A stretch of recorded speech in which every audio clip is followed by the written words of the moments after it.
All right, hello everybody. So good to see you. Those of you who are in the room here at our Legacy campus this Friday night, or everybody online right now, wherever you are, wherever around the world. Today is a very important day. I think it's one of God's favorite days of the church season for us. We'll understand that a little bit more later. But first, I want to not only welcome you, but also encourage you. We've got Easter in 2 weeks. Is that quick? And that's a big deal around here. And it's not only for those of us who are regulars, but also people who don't go to church. And we design that service, especially all of our services, we always keep that in mind, but certainly at Easter. And so let me encourage you to not only come and worship and do the things we do, but let me also encourage you to bring somebody with you and to invite somebody. And in an increasingly post-Christian world, coming to church is a hard thing to do. It's mysterious, it's scary. And so therefore, rather than just inviting, that's good, but I'd also encourage you to say, hey, come sit with me, or come sit with us. And that's always a more powerful invitation. And at all the lobbies, at the physical locations, there are little invitation cards that might be helpful. Also, whether you're online or you go to one of our physical locations, if you subscribe to our social media, there'll be lots of opportunities to share invites and all that for the Easter service. So that's gonna be great. But today, we are breaking in. We'll see it's actually more related than we think, but we're breaking into our Abraham series. We'll finish that next week before Easter. This Old Testament character, Abraham, the series Far From Perfect. But to get into our topic today, I'm going to have us do something. I'm gonna make you do something. So, and this is always one of those things that extroverts love and introverts. I'm a little bit more introverted, kind of be like, oh, great. But you'll get through it, it'll be great. So here's what I want you to do. I want you to share with somebody around you, and not just the person you came with, that's fine, but I'd rather they probably already know the answer to this. So just turn around to somebody around you and answer this question, and that is just, what are you into? Like, what do you love to do? What are you passionate about? And you can't say Jesus, okay? That's a good church answer, but you get credit anyway, okay? I give you a gold star for even thinking about it, that's great. But it could be, I don't know what you're into. It could be golf. It could be Alabama football. It could be March Madness. It could be hunting or fishing or knitting or reading. I don't know what it is. But just turn around, find somebody, and just quickly share some things that you enjoy, that you're into.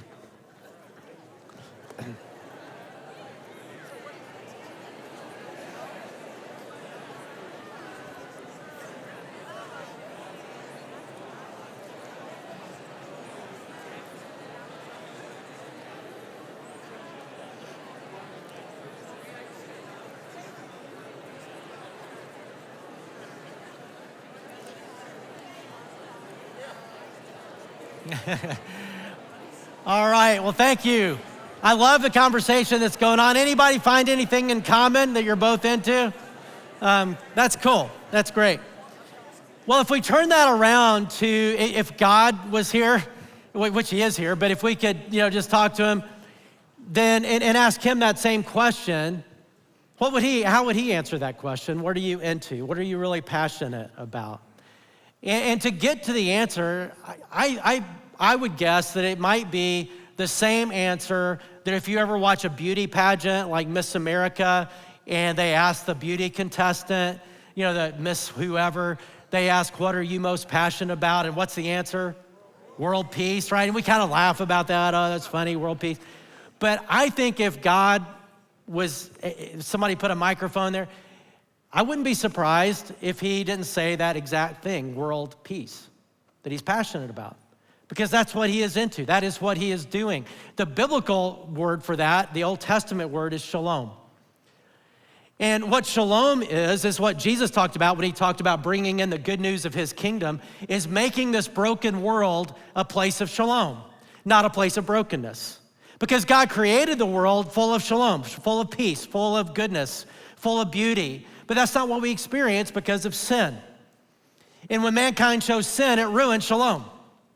And along with sin came death and disease and injustice and violence and destruction and all the things that we experience now as a broken world. And God could have left it that way, but he didn't. In love, he intervened.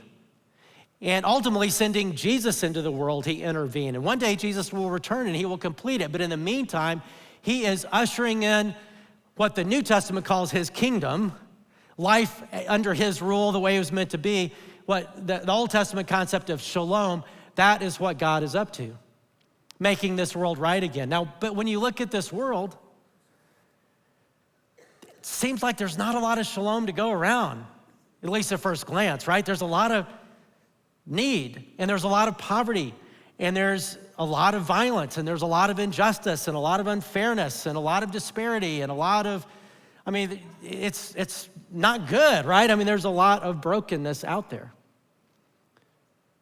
And for those of us who are Jesus followers, certainly that's something that we have to care about, because it is what God is into and what he invites us into. And for any of us, if you're not a Jesus follower, I think you'd say, yeah, I'd love to be part of that, especially in the part of the world in which we live, because where we live is not perfect, but we are blessed in many ways. And that always comes with a responsibility. And I think we know that, we feel that. We are breaking into this series on Abraham, but it's actually an extension of the series, because Abraham's mission that he launched is this global mission of bringing shalom to the world, and through his descendants would come the Savior. And in Genesis 12, here's what God had told Abraham: I will make you into a great nation, talking about his descendants, and I will bless you. I will make your name great, and you will be a blessing. I will bless those who bless you. Whoever curses you, I will curse, and all peoples on the earth will be blessed through you. So for us, whenever God blesses us, it's not just to go, woohoo, hashtag blessed, I'm gonna share it on Instagram. That's fine, but that's not why we're blessed. Whenever we're blessed with anything, whether it's resources or knowledge or insight or whatever, opportunity, power, whenever we're blessed, it's not for us, it's for others. We're blessed to be a blessing. And when you look at the world right now, that's kind of a heavy responsibility, because 40% of our world, about 3 billion people, live in abject poverty on less than $2 a day. 40%, 3 billion people. And you and I are in a part of the world financially that is in a much different thing. And I know you think, no, man, I am stretched, I am stressed, and I get that. But by virtue of where we live, every one of us, at whatever campus you're at right now, we're in the top 5% of the world's wealthy. And I know some of you are thinking, not me. You may be, as rich pastors, but not me. I'm not.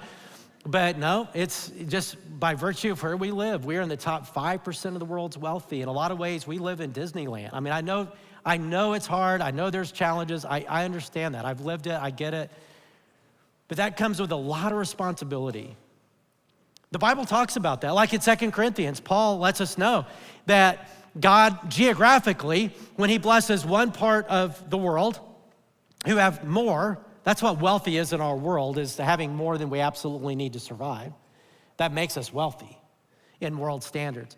That whenever God gives us extra, it's not just for us to go, woohoo, I got extra, to enjoy. It is, 1 Timothy tells us to enjoy it, but also to realize it is a responsibility, because he says, and Paul says, that he blesses, he gives some people more than they need, so that they then have the opportunity to share with those who have not enough. And he says, so then there will be equality. He talks about the principle of equality, that some of us have more than we need so that we can then be faithful to give out of our resources to those who have not enough, so that now they have enough and they can praise God and all that. And that's a heavy responsibility in a world like this. Same thing with spiritual knowledge. The same number of people, not necessarily the same people, but the same number of people, about 40%, there's 17,000 people groups in the world. 7,000 of the 17,000 people groups in the world don't know about Jesus in any intelligible way. You and I, it's everywhere. Just flip through the radio, right? But there are, 40% of the world still doesn't have a real opportunity to hear about what God has done by sending Jesus into this world to make it possible for us to have a forever relationship with God. And we have that. And you and I have responsibility for that too. That's the mission, right? Is to be his witnesses and to share that good news all over the world. And that's what gave birth to the church, that mission. So I'm just saying it's a big responsibility to be us in a world like this.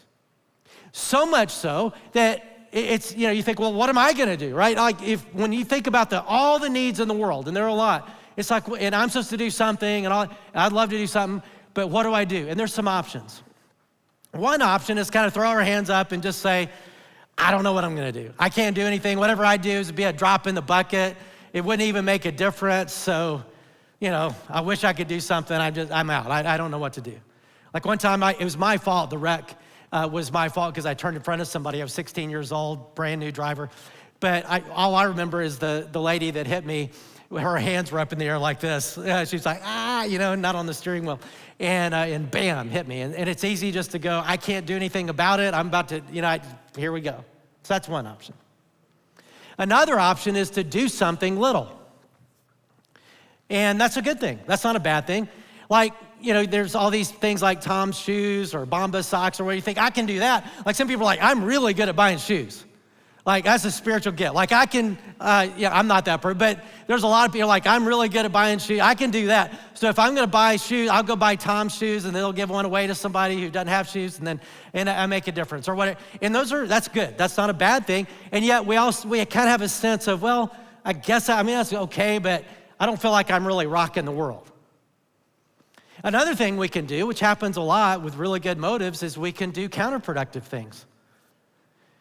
And there's a lot of counterproductive things being done with really good motives by the billions of dollars worth, where actually helping ends up hurting.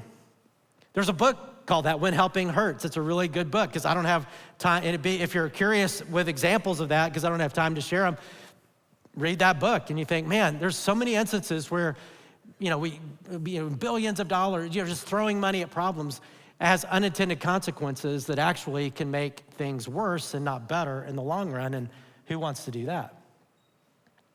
But there is another option, and that is you and I can choose to join God in his redemptive work that brings real and lasting change. I think all of us would love to think, man, I'd love to make a real difference in the world. And you and I can, because God is at work bringing shalom all over the place. And he wants to use you and me as his people to do just that. And as a church, we're really committed to that because that's why we're here. It's not just to be here, but to be here for good and to be there for good wherever God has placed us. And so today what I want to talk about is just how you and I can join God in that. And as we give money and as we give time, to be able to realize that there's a way that we can do that actually is super effective. And I'm gonna share our global strategy that is really just a biblical strategy. It's not like we made it up. And when you came in, I think you got this. Did you get this when you came in? Yes, okay. And if you're online, you can see this online. But this is our global report. And it is amazing to see. You'll see our partners, you'll see what goes on, and you'll see it's a 5-point strategy, but I wanna share 3 of those 5 points that especially guide what we do. Because many of you do give to our global fund. The way our budget works is we have a general fund, and that's what makes everything happen, and so many of us understand that God instructs us to build our budget around generosity, not around consumption, and to set aside a percentage that you give to, God's work in the world through the church, and we give to that. And so like Christy and I, we give to the general fund, a percentage of our income. But then above and beyond that, we have some other funds that do specific things. And one of those is the global fund. And over the last 15 years or so, millions and millions of dollars you have given to the global fund that have then been funneled with this strategy in a way that's made tremendous good in the world and has brought shalom to different pockets of the world that God has called us to, whether it's Ethiopia or Egypt or Honduras or Mexico or Ukraine or wherever it is. And so I want to introduce you to how we do what we do, and then talk about, well, how could you be involved in what God is doing? Because I think all of us would love to think, man, I want to make a difference. Well, let's talk about how. So here's our strategy. 3 points of the 5 is what I'll mention. And the first one is we find indigenous partners who are already doing the work, and we resource them to do it better. Now, indigenous is not a word we use every day. That just means people who are from that culture. Because here's the thing. All over the world, God is at work. And in different cultures, he raises up people who are doing incredible work. And it's not like we have to go in and do it ourselves. In fact, it's pretty arrogant to kind of go somewhere and just assume we got all the answers. And here we go, just push people out of the way and just here we go. We're going to solve your problems. Because we don't really know what the problems are. We're not the best people to really understand the problems and solutions because we're not from that culture. We don't know the culture, we don't know the language, we're not. And the truth is, God is everywhere, all over the place. He's raised up these incredible people who are doing incredible things without us. But if we come along with the resources that God has given us, they can do way more. They can go farther faster. So in each of the places we work with a couple of organizations who helps us vet and find these people who are partners that we are the resource partner and they're the managing partner. Because again, they are the ones who know what's going on in their culture. And that takes a while to develop those relationships. But it's so much more effective and cost effective. For example, one of our major partnerships has been Ethiopia. It is now financially self-sustaining, so we don't talk about it as much, but we're still involved. And we still bring encouragement and all that kind of stuff to them. But that was a massive project, is a massive project. We support, now it's financially self-sustaining, but we support 120 church planters who have started about 160 churches now, all over northern Ethiopia and the rural areas. Now imagine, rather than doing that and raising up indigenous church planters, imagine me going to try to do that in rural Ethiopia to try to learn the language and learn the culture and live on their standard of living. I mean, for example, a lot of these church planters, we pay with goats. We give them goats. I wouldn't know what to do with a goat. What do you do with a goat? What am I gonna do with this goat? And why would we pay people with goats? It's because of financial sustainability. Because in those cultures, they know what to do with goats and how to turn goats into milk and in cheese and turn goats into money so that they're not dependent on us to keep writing checks. They can sustain their own ministry as they're building their church with a herd of goats. If you sent me over with a herd of goats, it would not be very effective. It wouldn't last very long. And it would take, if you sent me or any Western missionary, and we do have Western missionaries, and there is a place for that, and we support them. But if you sent me as a Western missionary over there, it would cost more than those 120 church planters. So we work through indigenous people that God has already raised up there whenever we can and support them. Now, like I said, we do have Western missionaries that we send, but it's always with this in mind to work with the people who are already there, unless it's one of those people groups where there are no Christians there, and then that's a different thing. So we have Western missionaries that train and Western missionaries that support logistically and all that kind of stuff, but by and large, we work through indigenous leaders and partners. We also, another part of this, is we center our work around the planting of holistic churches because we want to care for the whole person, physically and spiritually, not just take care of physical needs, but spiritual needs too. We want them to know Jesus, and we want them to grow in the faith. And a lot of problems in the world really require a mindset shift, a heart shift, not just some help, like AIDS, for example, in different parts of Africa. You can give drugs to help people with AIDS, which is nice, and I think that's a good thing to do, but you also need to actually address the problem, if you can, change the mindset. To move from sexual promiscuity or to have a different attitude towards women, not as property, but as something, there's all kinds of mindset shifts that have to happen. And when Jesus gets into somebody and somebody develops a relationship with Jesus, that can happen. So what God is doing in the world is he's working in the world through his church, and we want to join him in that. And then the other part of it is we move from charity to empowerment, giving people the dignity to be self-sustaining. We've already alluded to that with the goats, but rather than just making people dependent on us, charity, we want to empower people to be able to get out of poverty. Now, usually I have to start with charity. If somebody's starving, you can't say, hey, I got a job for you. If somebody's starving, you got to feed them and you got to care for them. If somebody's sick, charity's a good thing. But ultimately, we want to move from beyond charity to sustainability, where to move out of poverty. That's like locally, we do that with the local good center. The local good center is built around getting people out of poverty. Same thing globally that we want to do. So for example, one of our partnerships is in Egypt.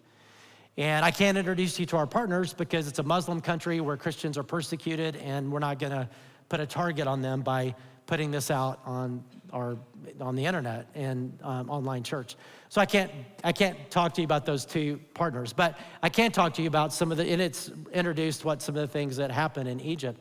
But it's really cool. There's a lot of shalom happening through that. But as an example of sustainability, in addition to job training and things that they do there, we provide microloans to people to get them out of poverty. And it's amazing how little it takes. For example, these are some of the people I met when I was there a few years ago. This lady, $150 loan to buy that sewing machine and some material. That $150 changed her life. She now supports her family and she's paid back the loan. And it's a revolving loan fund. Here's another one. That's a guy and his son, but he got a loan to start a laundry business, like a cleaning and ironing business, and that's providing for his family. It was just a few $100s that changes a person's life. This guy, we rode around, it's a little tuk-tuk is what they're called, and they're called that because that's what they sound like, the tuk-tuk. And it's a fun way to go. It's way more fun than us having our own cars and driving everywhere. You get in these little tuk-tuks and drive around, and that's provided for his family, that loan. And in the same way with the whole project. I mentioned how Ethiopia became self-sustaining because when we enter into a project, in most cases, we try right away to start funding income generation things that make that whole project self-sustaining, so it's not dependent on Chase Oaks Church to keep being interested and to keep giving and to keep, we want it to be fully self-supporting. And Ethiopia took 10 years to do that, but it's going without us, and it's going great because of that philosophy of ministry. So every one of our partners, we think through that grid, and you can learn more about the partnerships in the book, but I want to introduce you to one of our partners, an organization called Orphan Outreach that helps us find and work with indigenous partners in different parts of the world, working among the most vulnerable people in the world, and that is orphans in these in developing nations.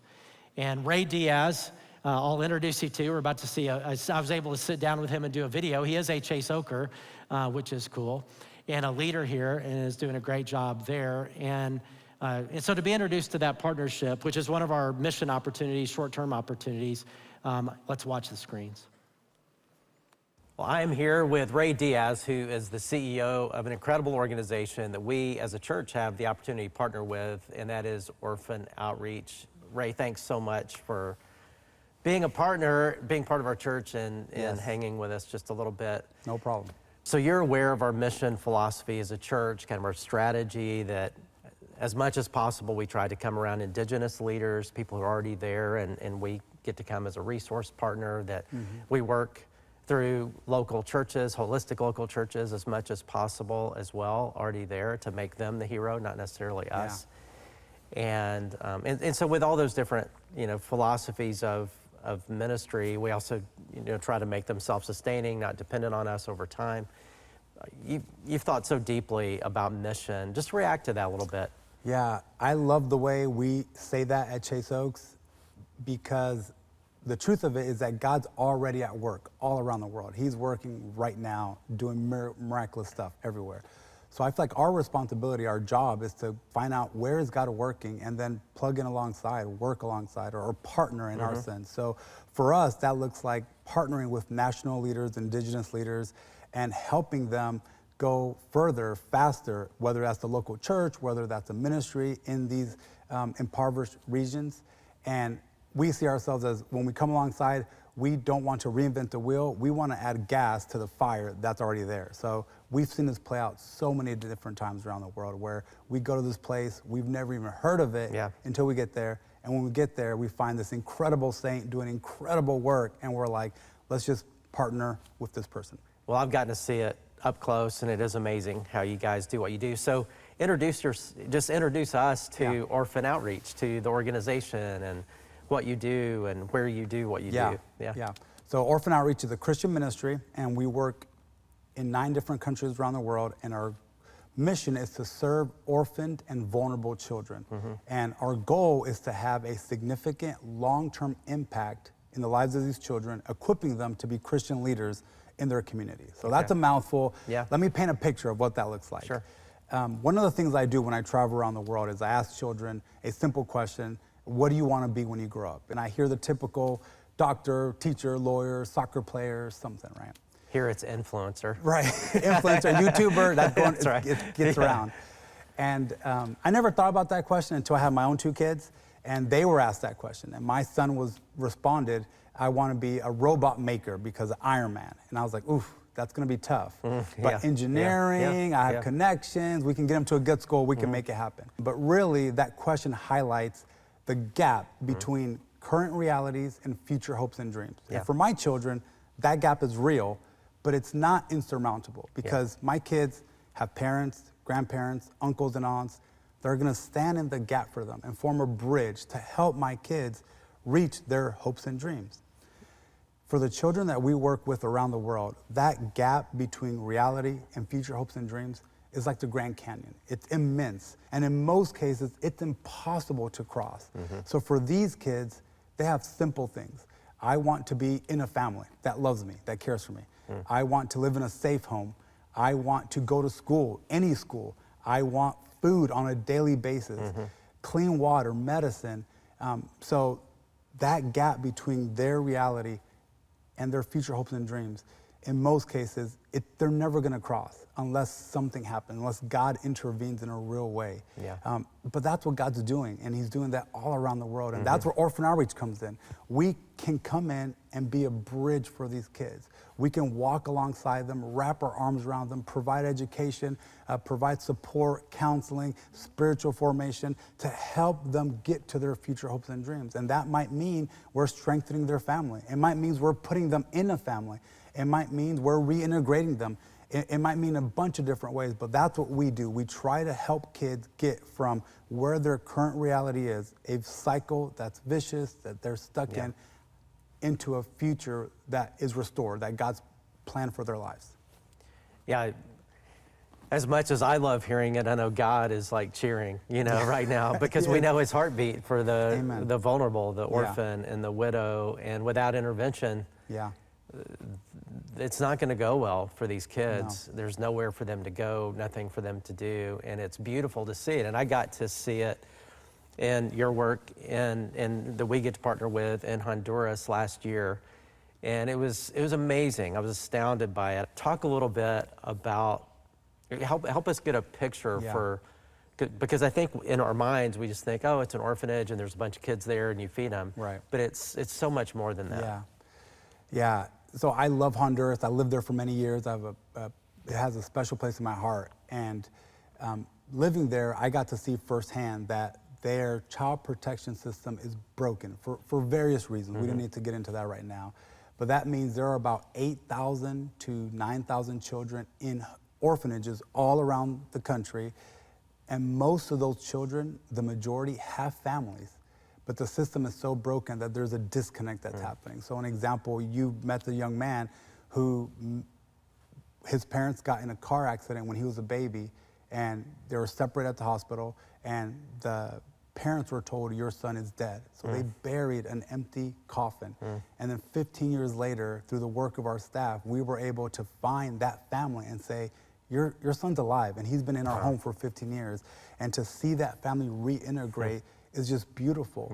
But that's one child, and there's so many more. So part of what our staff is doing is saying, we want children in families. That's God's design. That's where a child's gonna flourish most, if it's possible. In some cases, it's not possible, and we do the best we can. But in Honduras specifically, there's lots of children that have families, so can we do the hard work of looking for those families to see if reintegration is possible? And we have seen that in the home we're working in. We have been able to place half the kids back into families, amazing. Yeah. which is beautiful. And Yeah. we're training other groups to do that as well. But that's part of what we do there. And then the other program, it's called NICO, and Chase Oaks has been partnering there for many years now. It's a community that's a squatter community, right? So they have living way below the poverty line. And we work with a local school there, and I love that because I know Chase Oaks also works with local schools here. And we've told the local school, give us the kids who are furthest behind. Who are the kids that are troublemakers? And give them to us. We'll put them in our program, and we're going to be a bridge for them. And we're seeing these kids thrive and just get loved on, cared for, supported. They're fed every single day. So it's holistic in nature. And these kids are becoming leaders in that community, and they're thriving as well. So that's a little bit of what we're doing in Honduras. And Chase Oaks is a huge part of that. And we do get to be part of it, which is so cool. And I want to talk a little bit about how, not just the church partners, but, the church is just people. And there's opportunities for every Chase Oaker to engage the partnership. So what would that look like? How can people engage what's happening? Yeah, it's a great question. And I do believe that Christianity is not a spectator sport, right? It's a sport meant to be engaged. So for missions and for caring for the children, the least and the lost, responding to God's heart, for the ways you can engage are simple. There's 3 ways here currently. Chase Oaks is going on a mission trip this summer. It'll be our 2nd trip going to Honduras. And I would love for people, if you're feeling a nudge, to plug in and say, hey, I want to go. If you haven't gone, it's an amazing experience. It gives you perspectives. It's a catalyst for our faith. It just does so much for us and for the children that we're going to be serving. So that is July 1st through the 7th. And there's an information meeting on March 27th. I think there'll be information available on that trip. So that's the number 1 way you can do. Secondly is sponsorship. And I'm a huge advocate for sponsorship for 2 reasons. Number 1, it's been empirically proven to make a difference. Children who are sponsored have better success escaping this poverty than children who are not. So that's the first reason. Second reason is it allows for a relationship. And I want people to see this crisis, this needs around the world, not as a statistic, but as a name with a face. And sponsorship allows that. It allows you to write a letter, to pray for the child, to build a relationship with a real child. So as a family, we can wrap around that child. It's beautiful. So for $42 a month, that child is going to receive hope. And what that looks like, education, a meal. For most children, that's the only meal they're going to have. Counseling, access to water, access to support they wouldn't have, and spiritual formation. So it's a great way to get involved. There'll be information on the website if you're interested in that. And I encourage you to do it as a family, get your family involved. And then the third thing is just to give to Chase Oaks. Like, I'm not just saying that because I'm a Chase Oaker, but I've been here. I love that we are an externally focused church. We're here for good, locally and globally, and we're just one partner, but we have an incredible partner. So if you're not sure and this isn't for you and you feel like, hey, this isn't for me, but another ministry is, then go, give to Chase Oaks. They're gonna find a way to make sure that we're making a difference around the world. So there you go. All right, thanks so much for your leadership at Orphan Outreach and our church as well. And let me encourage you to engage prayerfully, but also in all the ways that we just talked about. It's an amazing thing to be able to partner with God in being his hands and feet all around the world through great friends and partners like this and others. So thanks for being a faithful Chase Oaker, and thank you too, Ray. Yep, no problem. Thank you. So cool that we get to be involved in what we get to be involved in. And the needs of the world are so big, but we don't really have to throw up our hands and just say, well, what am I going to do? We can all collectively join together and be part of what God is doing in the world as he's, with his redemptive mission, bringing real and lasting change, as he's bringing shalom all over the place. And I hope you'll engage. And as you pray, as you give, and then consider sponsoring or consider going and being part of it that way. So let's bow our heads together and pray that God will guide us as we want to be part of what he's doing. Father, I thank you, and I pray that you will help us as a church know how to better be part of what you're doing in our world. In the world, as you know, you ache for it more than any of us combined, all of us combined. And you see the injustices, and you see the need, and you see the poverty, and you see all the people, you hear all the people crying out to you, wondering if you even exist. And Lord, you've given us the charge to be the answer to those prayers, to be your hands and feet, to be your mouth as well. And so God, would you help us as a church and help us individually be responsible and to be faithful and to be part of what you're doing. In Jesus' name, amen. Well, earlier Ray mentioned Nico, that after-school program that we support, and I got to go there about a year ago. But we're gonna sing a song that we wrote, that our worship team wrote, Mas de Ti, and we thought it'd be cool to be introduced to that song. These are some of the Nico kids that we're about to see as they'll sing a little bit of it, and then our worship team will come and ask us to stand and lead it. But here's Nico.